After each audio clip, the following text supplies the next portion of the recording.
नमस्कार दोस्तों, आशा करता हूँ आप सभी लोग अच्छे होंगे, स्वस्थ होंगे, अपने अपने जीवन में खुश होंगे। आप सभी को महाशिवरात्रि की ढेर सारी शुभकामनाएं। महादेव की कृपा आपके ऊपर और आपके परिवार के ऊपर सदैव बनी रहे।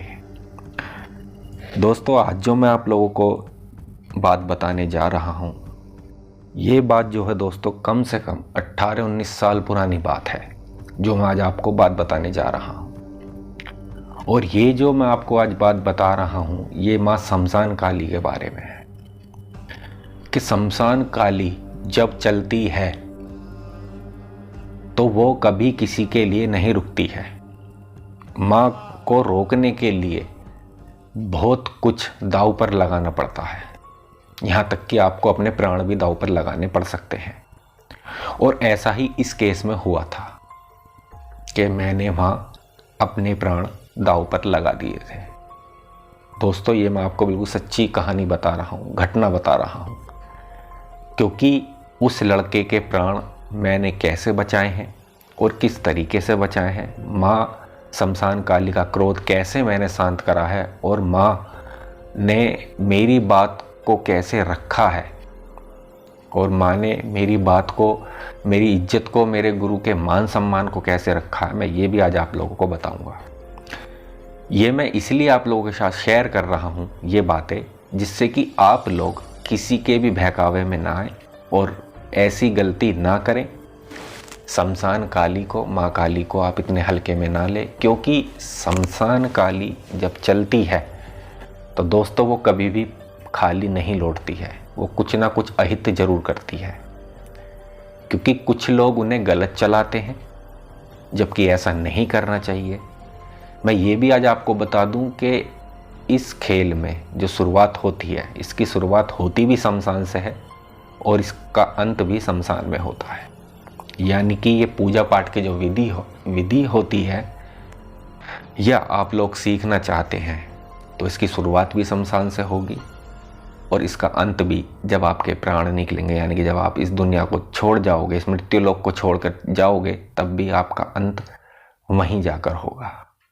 ये तो आप भली भांति जानते होंगे। दोस्तों, एक बात और मैं क्लियर कर दूं कि ये वीडियो थोड़ी लंबी भी हो सकती है, तो इस वीडियो को पूरा ज़रूर देखें, क्योंकि जब तक आप इस वीडियो को पूरा नहीं देखेंगे, नहीं सुनेंगे, नहीं समझेंगे, तब तक आपको कुछ भी समझ में नहीं आएगा। यदि आप वीडियो को स्किप करके देखेंगे तो आप काफ़ी जानकारी छूट जाएगी आपसे। तो कृपया करके मेरा आपसे निवेदन है कि इस वीडियो को पूरी ज़रूर देखें। तो दोस्तों, ये जो मैं आज आपको बात बता रहा हूँ, उस लड़के का नाम था संजय। उसके परिवार में उसकी माता थी, उसके पिताजी तो नहीं थे। मैं ये भी आपको बताऊंगा उसके पिता के साथ क्या हुआ था। और एक उसकी बहन थी, यानी कि 2 बहन भाई थे वो, एक बहन और एक भाई।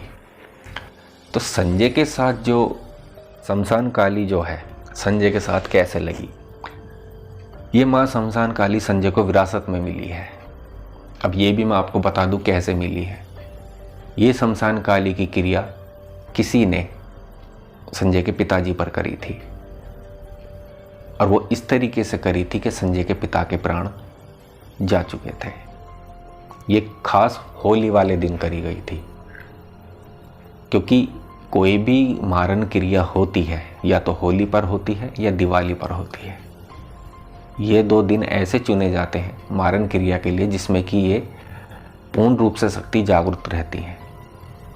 और अधिकतर तामसिक जो पूजा करते हैं लोग, यानी कि जो किसी का बुरा करते हैं, वो लोग इन दिनों को चुनते हैं। ये उन लोगों के लिए बहुत खास विशेष दिन होते हमारे लिए भी हैं, क्योंकि हम किसी के प्राण नहीं लेते, हम केवल लोगों का भला करते हैं। मैं किसी के प्राण नहीं लेता, ना ही किसी विद्या से, ना ही किसी यंत्र से, ना ही किसी तंत्र से, क्योंकि मेरे गुरु ने मुझे ये शिक्षा नहीं दी है कि मैं किसी के प्राण ले पाऊँ, और ना ही उन्होंने ऐसी मुझे कोई विद्या दी है। तो दोस्तों, हुआ ये था कि जब संजय के पिताजी के ऊपर ये शमशान काली चलाई गई थी, वो दिवाली का दिन था। तो उनके घर पे किसी ने रात को, दिवाली की रात को 5 दिए जलाए मेन गेट पर, और वहाँ कलेजी रखी कलेजी में कोई कट नहीं था, पूरी कलेजी थी, वो थी बकरे की। और साथ ही साथ वहाँ कुछ और भी अन्य सामान रखा था जो मैं आपको नहीं बता पाऊँगा, मैं बस खास खास सामान बता देता हूँ। और उसमें एक चाकू भी था, अंडे भी थे और सिंदूर जायफल वगैरह, यानी काफ़ी सामान था। तो जब संजय की मम्मी जब सुबह उठी, उन्होंने ये सब सामान देखा, वो देख के उन्होंने एकदम रोल मचाई। तो संजय के पापा आए।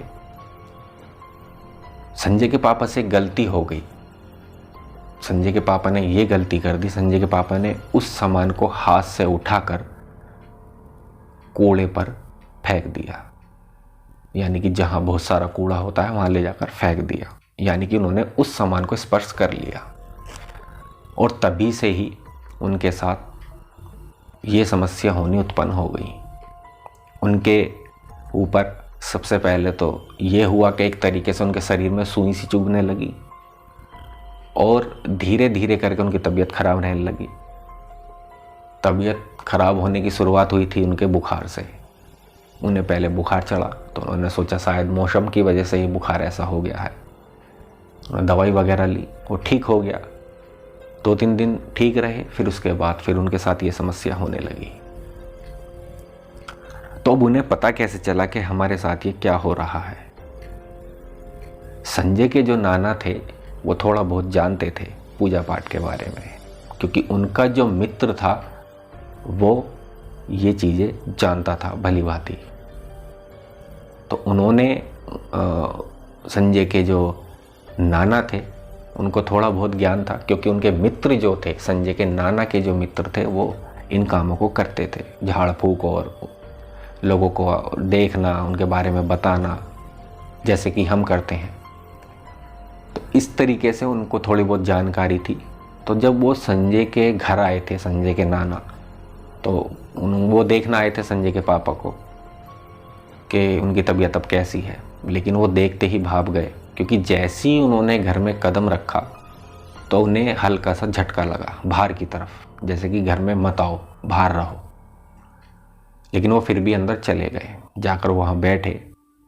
तो जब उनके लिए संजय की मम्मी ने पानी ला कर दिया कि लो पापा पानी पी लो, तो जैसे ही उन्होंने पानी का गिलास अपने नाक की तरफ यानी कि मुंह की तरफ करा तो तुरंत उन्हें उस पानी में से गंदी स्मेल आई।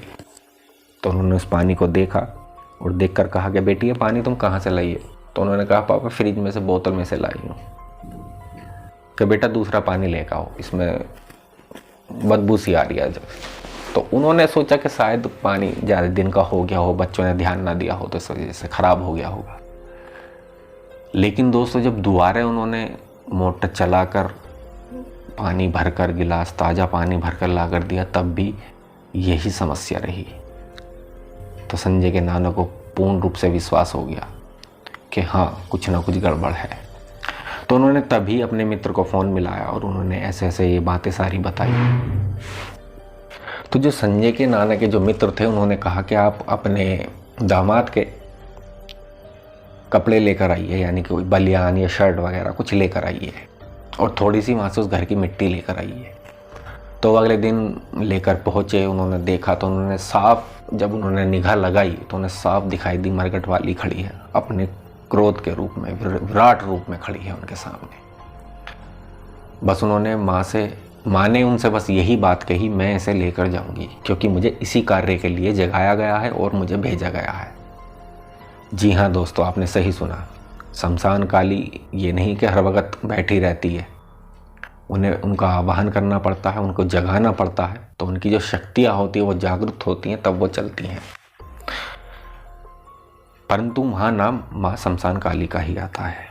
तो जब उन्होंने सारी चीज़ें बता दी तो उन्होंने कुछ उपाय भी बताया। उन्होंने पूछा संजय के नाना ने, तो उन्होंने उपाय भी बताया।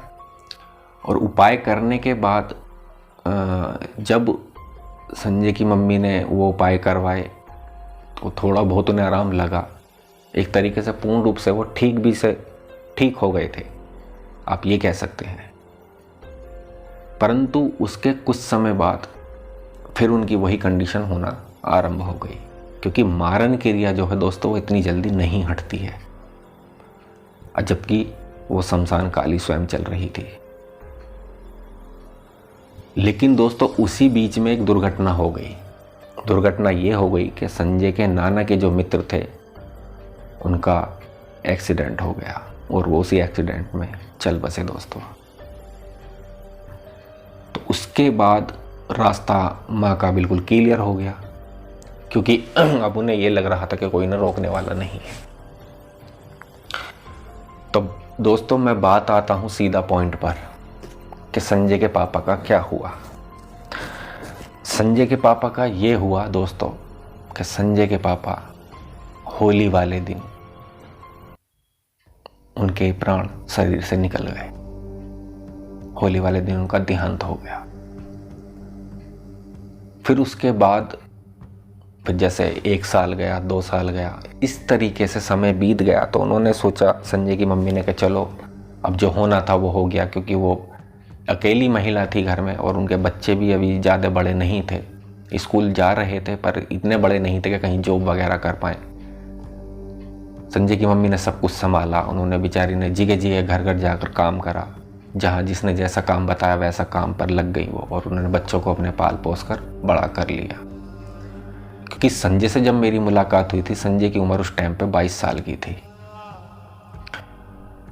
तो एक दिन ऐसा हुआ दोस्तों कि मैं जहाँ काम करता था हापुड़ में, तो अचानक संजय की मम्मी मुझे वहाँ मंदिर में दिखाई दे गई, अचानक ही।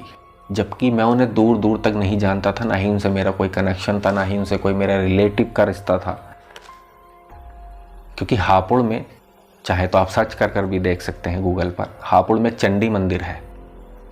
वो रोड चंडी मंदिर के नाम से ही मशहूर है। हापुड़ में चंडी मंदिर है। तो मैं वहाँ माता रानी के दर्शन करने गया था।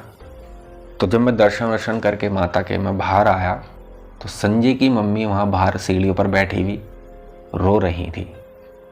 तो मैंने आकर उनसे पूछा कि माता क्या दिक्कत है, क्या परेशानी है, क्या हो गया? क्योंकि मुझे ऐसा लगा कि शायद उनका सीढ़ियों पर से पाँव रपट गया है, वो गिर गई हैं। तो उन्होंने कहा, अनु बेटा कुछ नहीं। मैंने कहा नहीं आप बताइए, आप गिर गए हो क्या, आपको चोट लग गई? नहीं बेटा ऐसा कुछ नहीं है। तो मैंने कहा क्या हुआ? तो फिर जैसे ही मैंने उनसे पूछा वो और ज़्यादा रोने लगी। फिर वो मुझसे बोली कि बेटा मैं बहुत परेशान हूँ, मैं माँ से अरदास लगा कर आई हूँ, बस किसी भी तरीके से मेरा बच्चा बच जाए। तो मैंने उनसे फिर कहा कि आप मुझे विस्तार से बताइए। तो फिर हम अंदर जाकर मंदिर में जाकर बैठ गए और अपने तसल्ली से मैंने उनसे विस्तार पूर्वक मैंने उनसे सारी बात उनकी सुनी और उनसे कहा कि आप चिंता मत करिए, ये माँ है, ये सारे संकट आपके हर लेगी। जब उन्होंने मुझे सारी बातें बताई कि ऐसे ऐसे ये घटना हुई है हमारे साथ, तो मैंने कहा आप अपने लड़के के लिए क्यों परेशान है, क्यों चिंतित है? तो उन्होंने कहा कि अब वही समस्या मेरे लड़के पर आ चुकी है। तो उन्होंने अपने पिताजी के बारे में बताया था, क्योंकि उसके बाद उनके पिताजी का भी देहांत हो गया था। तो उन्होंने बताया मेरा कोई सहारा नहीं है और मैं बहुत परेशान हूँ, मैं किसके पास जाऊँ? मैंने बहुत जगह अपने लड़के को दिखा लिया है, सब पैसे मांगते हैं, लूटते हैं, पर 1 आध महीने मेरा लड़का ठीक रहता है, फिर वही उसके साथ समस्या होनी आरंभ हो जाती है। तो मैंने कहा आप चिंता मत करिए। मैंने उन्हें अपने बारे में बताया, अपने गुरु के बारे में बताया। मैंने कहा आप संडे में आइए, मैं आपको अपने गुरु से मिलवाऊंगा। तो दोस्तों जैसे ही संडे आया, मैं संजय की मम्मी को लेकर गुरु के पास गया, और जैसे ही संजय की मम्मी ने गुरु के डेरे में पांव रखा, तुरंत गुरु को आभास हो गया हमारे को। तो गुरु जी ने तभी इशारा कर कर हमें वहीं रोक दिया, गेट पर ही, रुक जाओ वहीं। तो गुरु जी दोस्तों स्वयं उठकर आए वहाँ से, अपने पूजा स्थान पे से, क्योंकि वो हमेशा धूने के पास ही बैठे रहते थे।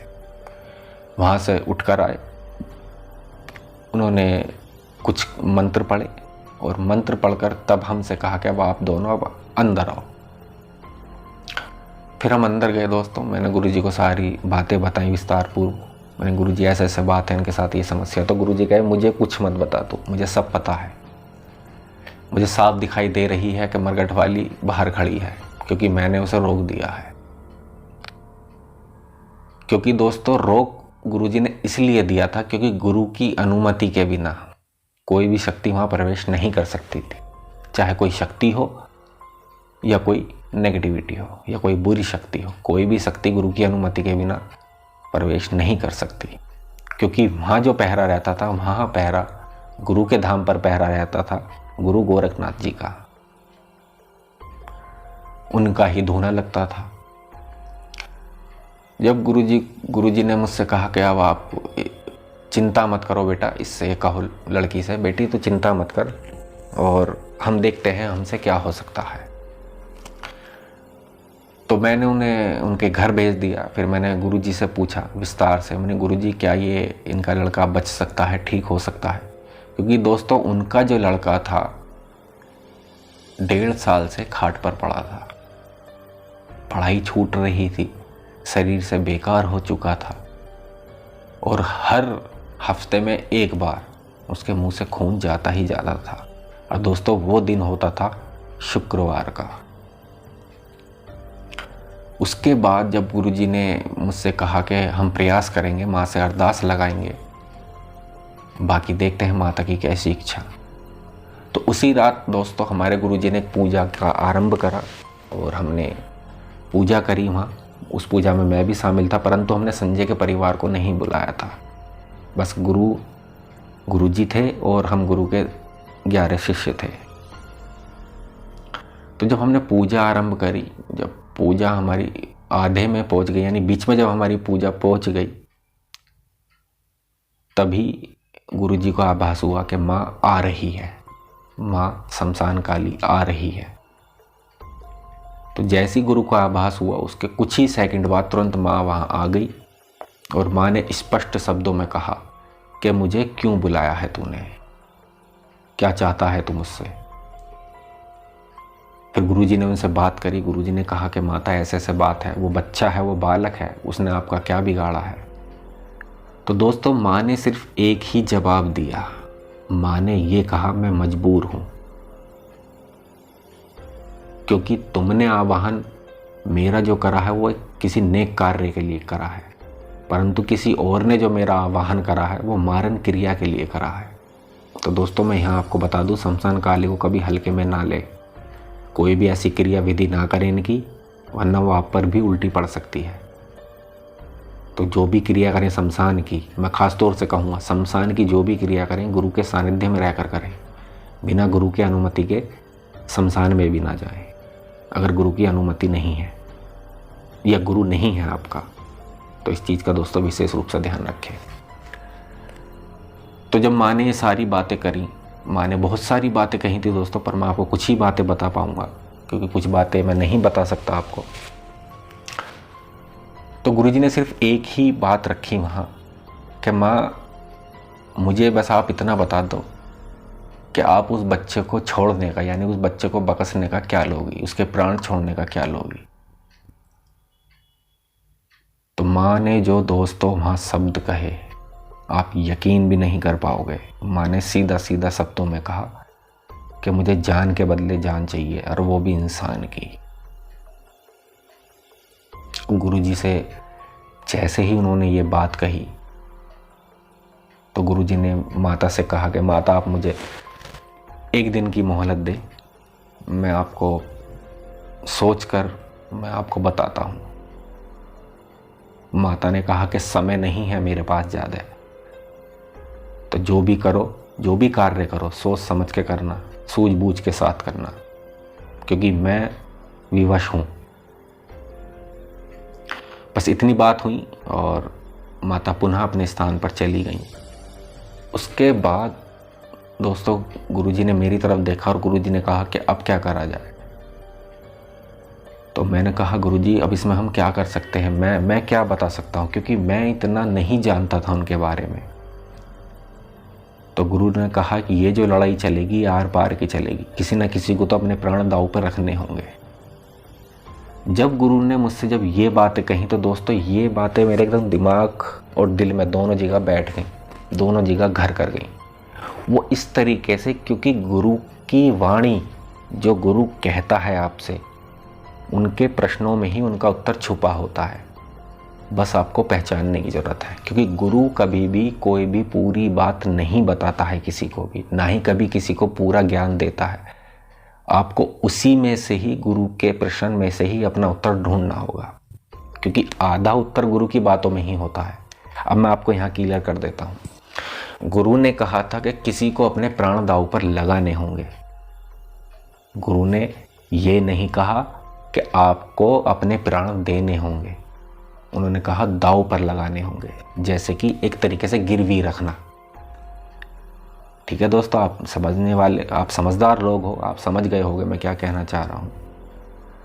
तो एक तरीके से ये मेरा पहला अनुभव था माँ शमशान काली को लेकर। बाकी मैंने छोटे मोटे कार्य गुरु के सानिध्य में रहकर काफ़ी कर चुका था। तो गुरु ने कहा कौन सा शिष्य ये काम करना चाहेगा, ये कार्य है, मेरी सपोर्ट पूरी रहेगी, गुरु ने ये कहा। तो हम 11 चेलों में से हम 3 चेले तैयार हुए थे। मैं नाम उनका नहीं बता पाऊंगा दोस्तों, क्योंकि ये गुरु की अनुमति नहीं है। तो 2 चेले और थे और एक चेला मैं था गुरु का, जिसमें मैंने हामी भरी थी, लेकिन मैंने खूब सोच समझ कर भरी थी। उसके बाद गुरु ने फिर हमें कहा कि देख लो आज रात तक का आपके पास समय है, मुझे कल सुबह 4 बजे तक मुझे सूचना दे देना और बता देना कौन इस कार्य को करना चाहेगा। तो गुरुजी इतनी बात कहकर अपने विश्राम स्थान पर चले गए। गुरुजी जाकर लेट गए और फिर हम तीनों ने आपस में बैठकर सलाह मशवरा करा। और एक को तो हमने समझा दिया था कि तुम रहने दो, लेकिन हम 2 जो शिष्य थे, हम दोनों अपनी अपनी बात पे अडिग थे। वो भी तैयार था, मैं भी तैयार था, क्योंकि हम ये 3 वो थे जो हम गुरु की वाणी को समझ चुके थे, गुरु क्या कहना चाह रहे हैं, जैसे कि मैंने अभी आपको क्लियर करा था। उसके बाद दोस्तों जब हम दोनों में एक तरीके छोटी सी एक बहस हो गई, हम लड़े नहीं, एक छोटी सी बहस हो गई कि नहीं मैं जाऊंगा, मैं जाऊंगा, मैं जाऊंगा। तो हमारी दोस्तों हम दोनों किसी भी निर्णय पर नहीं पहुंच पाए। तो हमने गुरु के ऊपर ही छोड़ दिया कि गुरु किसको चुनते हैं। लेकिन चुनना गुरु का भी नहीं था, चुनना माँ का था। माँ स्वयं अपना फैसला देती है, हम तो एक छोटे से माध्यम हैं। तो हमने सुबह हम दोनों गुरु के पास गए 4 बजे और हम दोनों ने अपनी अपनी बात रखी। तो गुरु जी बोले दोनों तो तुम नहीं जा सकते, तुम में से एक ही जा पाएगा। तो मैंने कहा ठीक है गुरु जी, तो आप इनको भेज दीजिए। तो वो बोले नहीं, ये नहीं जाएगा। मैंने क्यों गुरु जी, क्या दिक्कत है? ना, ये नहीं जाएगा। तो गुरु ने उस बात को क्लियर करा। गुरु ने कहा कि इसकी साधना चल रही है, ये नहीं जा सकता। अच्छा, ये बात मेरे दिमाग में नहीं थी कि वो साधना पर था। मेरी कोई साधना नहीं थी उस समय। तो गुरु ने कहा यहाँ तू जाएगा। तो मैंने कहा गुरु जी मैंने उनको भी समझाया है, वो तो मान गए थे कि ना वो भी नहीं जाएगा, माँ ने सिर्फ तेरे आदेश करे हैं। मैंने कहा ठीक है गुरु जी, जैसी माँ की इच्छा, जैसी आपकी इच्छा। तो उन्होंने मुझसे कहा तो चिंता बिल्कुल ही मत करना, डर हो तो मुझे अभी बता दे। मैंने कहा नहीं गुरु, जो आपने कह दिया वही सत्य है, क्योंकि मैं अपने गुरु से कभी भी आगे नहीं पूछता हूँ, ना ही आगे बोलता हूँ, ना ही गुरु की कोई बात काटता हूँ। जब मेरे गुरु मुझसे बात करते हैं, मुझसे कुछ कहते हैं, मैं सिर्फ हाँ या ना में जवाब देता हूँ बस। मैं क्यों, कब, क्यों, कैसे, ऐसा कैसे, मैं कुछ नहीं पूछता। यहाँ तक कि अपने बारे में भी नहीं पूछता। हाँ, सामने वाले के लिए यदि किसी का इलाज चल रहा है मेरे से, उसके लिए तो मैं लड़ जाता हूँ अपने गुरु से, गुरु जी से पूछ भी लेता हूँ, लेकिन अपने लिए मैं कुछ नहीं कहता।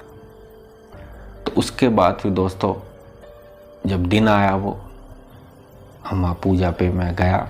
इधर गुरु जी पूजा पर बैठ चुके थे और वहाँ मैं भी पूजा पर बैठ चुका था दोस्तों। देखिए दोस्तों, अब ये सुनने वाली बात है कि कहाँ जाकर माँ ने हमारी बात मानी और माँ का जो हृदय था वो हमारे आगे पिघल गया। तो दोस्तों वो पूजा स्टार्ट हुई थी 9:30 बजे और समाप्त होनी थी ब्रह्म मुहूर्त से पहले। उसके बाद जब हम वहाँ पूजा कर रहे थे तो दोस्तों वहाँ मेरे को दिक्कत होने आरंभ हो चुकी थी, जबकि मेरा शरीर कीलन भी था, आसन कीलन भी था, ठीक है, चारों दिशाएं भी कीलन थी, 10 द्वार भी कीलन थे, परंतु तब भी दिक्कत हो रही थी। क्यों? क्योंकि वहाँ स्वयं शक्ति चल रही थी, और वो भी कौन सी शक्ति? माँ शमशान काली। उसके बाद मैंने गुरु से कांटेक्ट करा, तो गुरु को मैंने सूचना भेजी कि गुरु ऐसे ऐसे बात है। तो गुरु ने कहा तो चिंता मत कर, ये झटके लगेंगे पर तू उठना मत, यदि तू उठा तो तेरे प्राण यहीं निकल जाएंगे।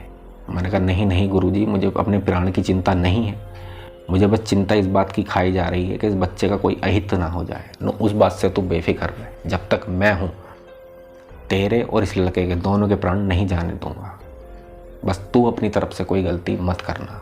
मैंने कहा ठीक है गुरुजी।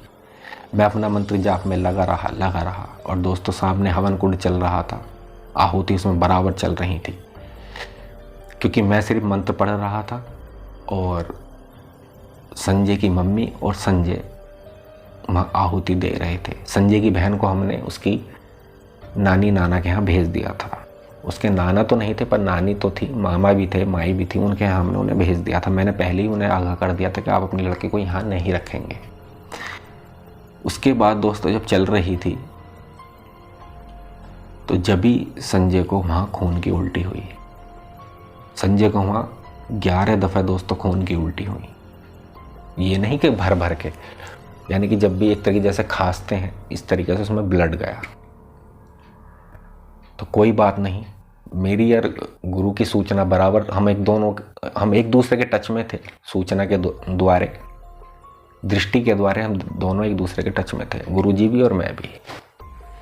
तो मैंने गुरुजी को सारी विस्तार से ये बातें बताई। मैंने गुरुजी ये हो रहा है, ये यानी एक तरीके से दोस्तों मैंने लाइव कमेंट्री दी उन्हें, उन्होंने मुझे दी और मैंने उन्हें दी। उसके बाद दोस्तों तो माँ शमशान काली की जो योगिनी और जोगनियाँ होती हैं, उन्होंने दोस्तों मेरे पर अटैक करना आरंभ कर दिया। यानी कि मुझे उन्होंने इस तरीके से विवश कर दिया कि बस अब उठूं और अब उठूं। गंदे विचार मन में आने और गंदी चीज़ें दिखानी, गंदे चित्र दिखाने, इस तरीके से मेरा मन विचलित करना उन्होंने आरंभ कर दिया। तभी दोस्तों मैंने वहाँ भैरव कवच लगाया। भैरव कवच लगते ही वो चीज़ें एकदम बंद हो गई। फिर उसके बाद मैंने गुरु गोरखनाथ जी का एक मंत्र दिया हुआ था मेरे गुरु का, क्योंकि गुरु जी ने वो मुझे मंत्र गुप्त दिया था और उन्होंने कहा था इसे जब इस्तेमाल करना जब बिल्कुल तेरे साथ अति हो जाए, यानी कि जब तू लगे कि बस हाँ अब उठ ही जाऊँ मैं, जब तू इस मंत्र का इस्तेमाल करना, गुरु गोरखनाथ का। मैंने दोस्तों वो मंत्र पढ़ा, अपने शरीर पर फूंक मारी और चारों दिशाओं में फूंक मारी मंत्र पढ़कर, और सारी चीज़ें वहाँ से हट गईं। तुरंत फिर दनदनाती हुई माँ शमशान काली संजय की माँ के शरीर में प्रवेश कर गई दोस्तों, और बाल खुले, आंखें लाल टमाटर जैसी, इतना विराट रूप, एक उनके अंदर एक तरीके से ऐसी चेंजिंग होगी दोस्तों कि आप मैं जो कह रहा हूँ आप शायद उस पर विश्वास भी ना करें, पर कहते हैं दोस्तों जिस पर बीतती है या जो देखता है वही इन चीज़ों को जानता है और समझता है। उसके बाद दोस्तों जब उन्होंने आकर एकदम मेरी तरफ अपना चेहरा करा, और जबकि मेरे साथ कवच लगा हुआ था तो मुझे तो कोई दिक्कत नहीं थी, परंतु मुझे ये लग रहा था कभी ये अपने हाथ से ही संजय के प्राण ना ले ले। तो उन्होंने बहुत नज़दीक मेरे चेहरे के बिल्कुल सामने अपना फेस लाकर, मुश्किल से दोस्तों 3 या 4 उंगल का फासला होगा हम दोनों के चेहरे के बीच में, माँ के और मेरे के चेहरे के बीच में सिर्फ 3 से 4 उंगल का। उन्होंने एकदम मुझसे आकर कहा, पास आकर धीरे से, कि चला जा यहाँ से वरना मारा जाएगा तू। मैंने तुरंत, मेरी आंखें बंद थी दोस्तों, पर मुझे खूब आभास हो रहा था कि चेहरा मेरे पास है, क्योंकि एक सांस जब लेता है कोई इंसान या बोलता है तो मुंह से हवा निकलती है।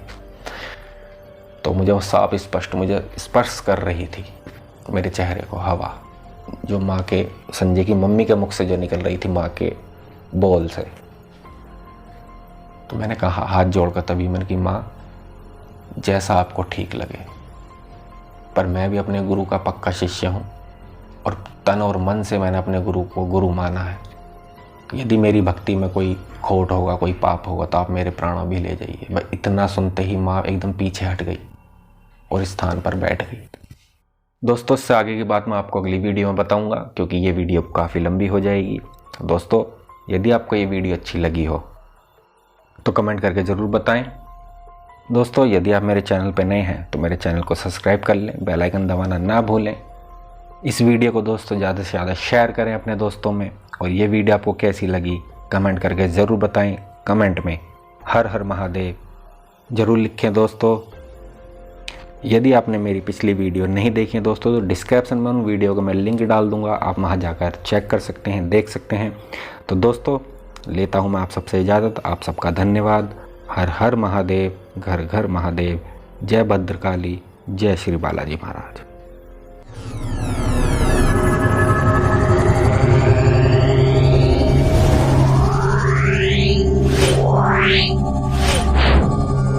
Meow.